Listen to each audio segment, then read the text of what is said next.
You're having feelings about leaving your spouse for another person.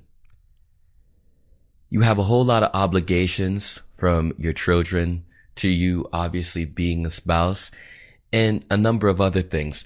But in this message, we're going to speak about how you may be loving. And we need to talk about how loving through the Spirit is very different through loving through the flesh.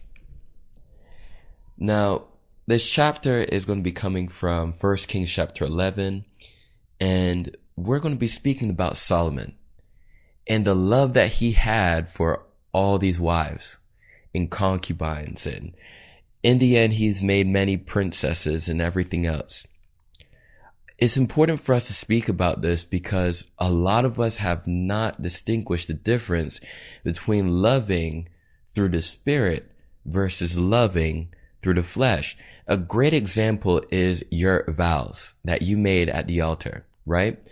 No matter how big of a ceremony you have or how small of a ceremony you have, you mention your vows. And the vows are something that relates more closely to the Word of God. The only weakness with our vows is that we only say it once. We try to remember it throughout our lives, but honestly, it lacks meaning. And that's the problem.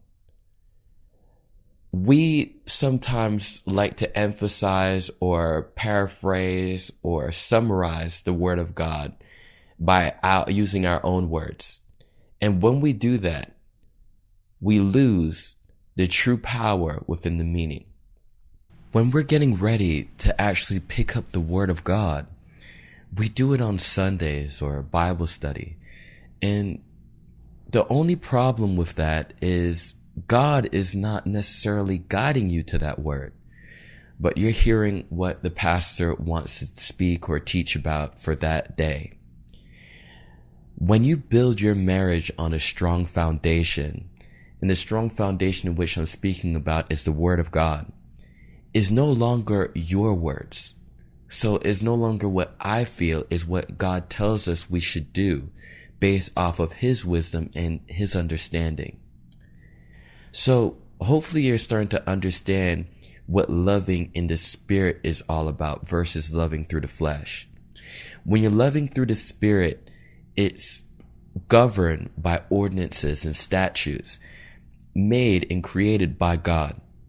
And we know that if He's created this world, and we hear about how we're shaped in iniquity, framed in sin, He's obviously going to be the answer for you to get out of those trials that seems to condemn us.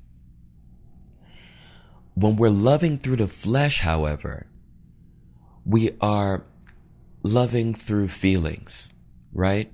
We could meet some stranger, and it's amazing because in the first verse, it speaks about how Solomon loved many strange women, right?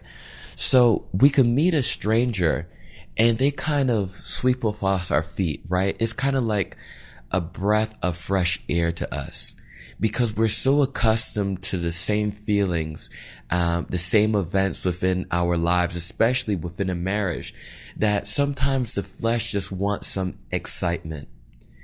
And if you've seen or heard anyone speak about why they're having feelings about divorcing their spouse and remarrying to someone else, 9 times out of 10 is because they lack or they're losing the excitement they feel they should have.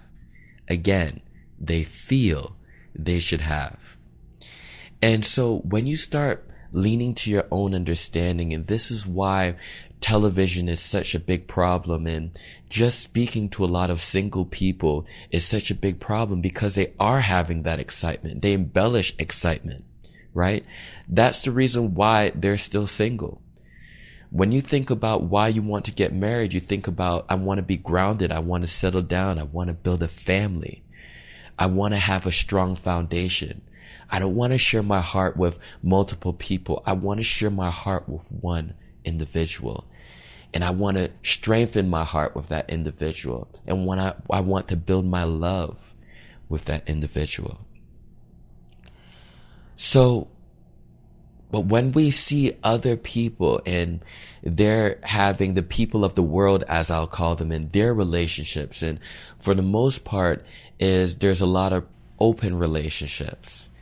And when you have an open relationship, you're not tied down to one person, but rather multiple people you're able to be in a relationship with. When you are one day looking at your household, your family, your children, your spouse, and you're even speaking to God and saying, you know what?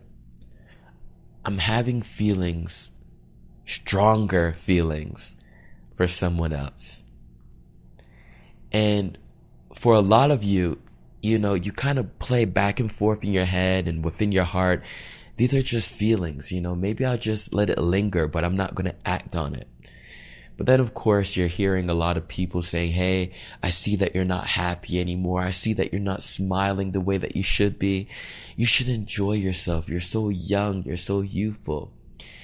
And so these people obviously don't understand the statutes of God. And they don't understand that you probably have had many days of happiness and joy.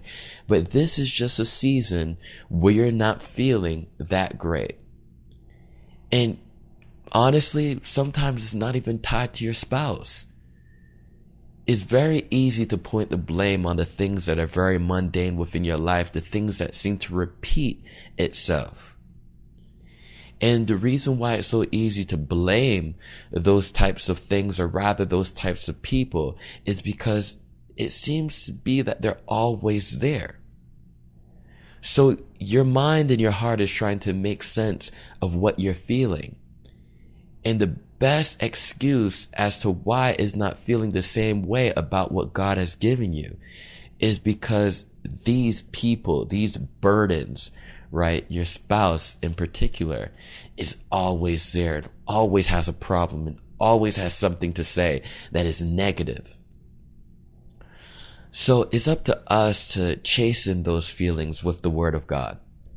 You know, you have to know your spouse. You have to know what God has given you. You know, your heart didn't understand when you met someone, the first marriage, and they just swept you off your feet and they gave you the right words of encouragement and they were with you through thick and thin. No, they weren't perfect, right? No one is. But we're working unto perfection. And the point is, if we solidify certain things within our hearts that, look, whether good or bad, I'm going to stay with my spouse. That is how you build on perfection. And honestly, that is how you're going to build your marriage.